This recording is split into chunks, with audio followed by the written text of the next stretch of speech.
l'histoire de Shemot. C'est l'histoire que les Bnei Israël sortent d'Égypte, qui traversent la mer, qui reçoivent la Torah, qui construisent une maison pour Hachem qui s'appelle le Mishkan.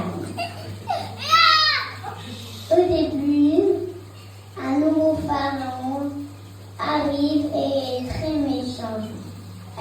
Il demande à tous les mamans juives de jeter les bébés dans la rivière. Et aussi, il veut que les grandes personnes qui sont juives transforment en esclaves. Un jour,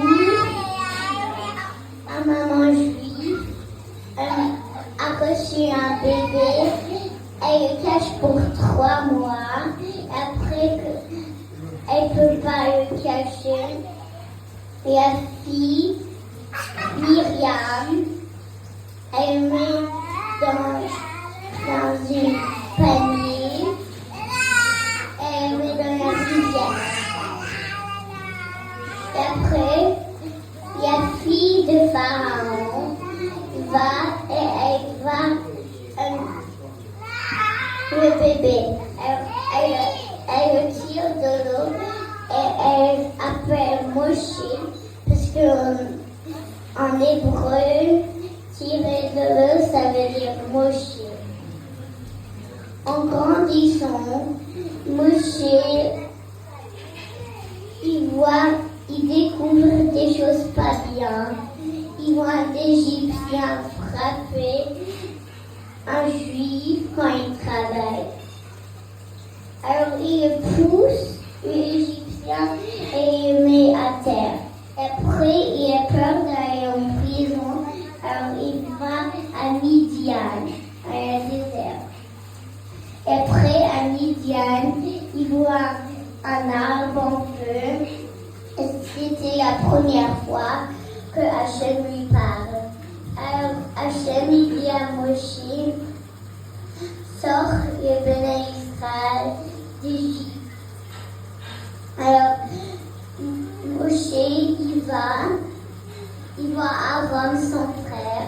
Et après Moshe dit à Aaron, Hachem m'a parlé et dit que je dois sortir les Bnei Israël d'Égypte.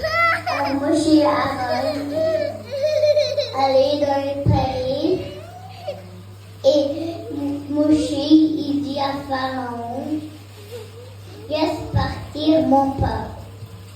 Mais Pharaon dit non, jamais. Et après ça c'est quand Hachem a envoyé les 10 plaies. Et les 10 plaies vont être en anglais. Blood, frog, rice, wild animals, dead animals, boiled hounds, dust, darkness, dead of firstborn. Après la dernière plaie, Pharaon laisse partir le Bnei Israël. Alors il dort et approche, et quand il réveille, il prépare très vite et il fait du pain, mais comme il était très pressé, il fait la matzah. Ça c'est la raison pourquoi il mange la matzah à Pessah. Quand le Bnei Israël sort, Pharaon, il ne veut pas laisser les Bnei Israël partir, alors il va après eux. Et quand les Juifs arrivent à la mer, Hachem dit à Moshe,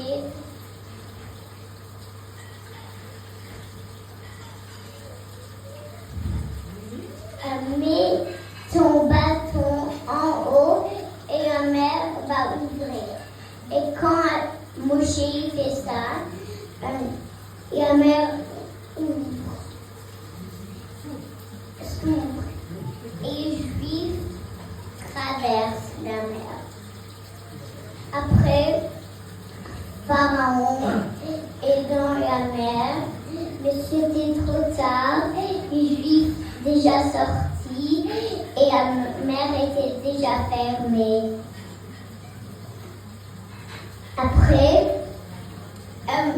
Myriam, elle chante avec un instrument. Est-ce que vous savez quel instrument Myriam a utilisé? Très bonne question. Le tambour. Waouh! Et Myriam chante avec le tambour. Après, tous les jours, la main tombait, sauf Shabbat. Et vendredi, ça tombait 2 fois. La main tombait 2 fois vendredi et il y en a 2 chayot à vendredi. Après, Moshe est très soif. Alors, avec son bâton, il frappe un rocher et de l'eau sort. Alors après, il but. Après, il but, il va. Mais Amalek vient attaquer. Alors, il y avait 2 personnes qui tiennent les mains de Moshe en haut. Est-ce que vous savez les 2 prénoms des personnes qui tiennent les mains de Moshe? Dis-nous.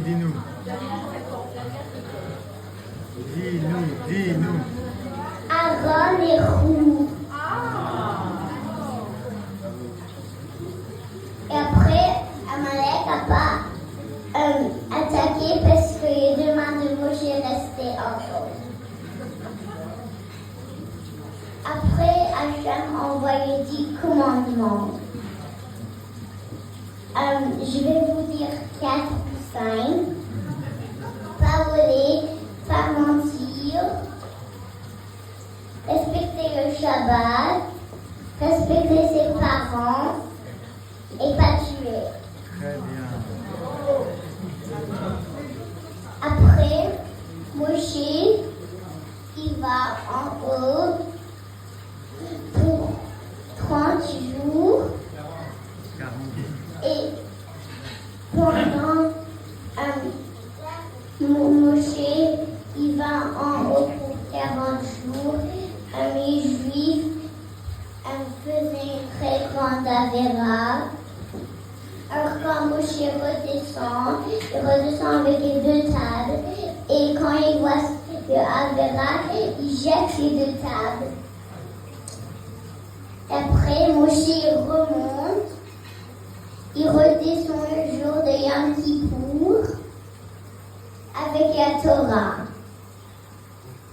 Après, Hachem demande pour une maison, le Mishkan. Et dans la Mishkan, avec la menorah, le Aaron et la table. Et sur le branche de la menorah, avait une forme spéciale quand le Kohen Gadol a allumé chaque jour. Est-ce que vous savez quelle forme? Une fleur? Amande.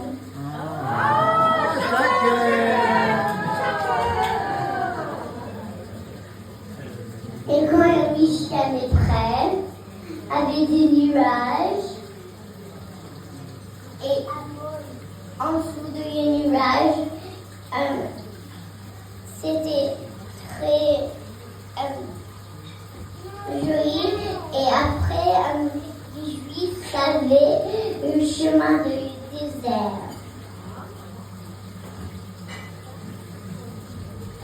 Maintenant, vous savez toute l'histoire de Shemot et vous savez pourquoi je m'appelle Shaked. Parce que j'étais née le jour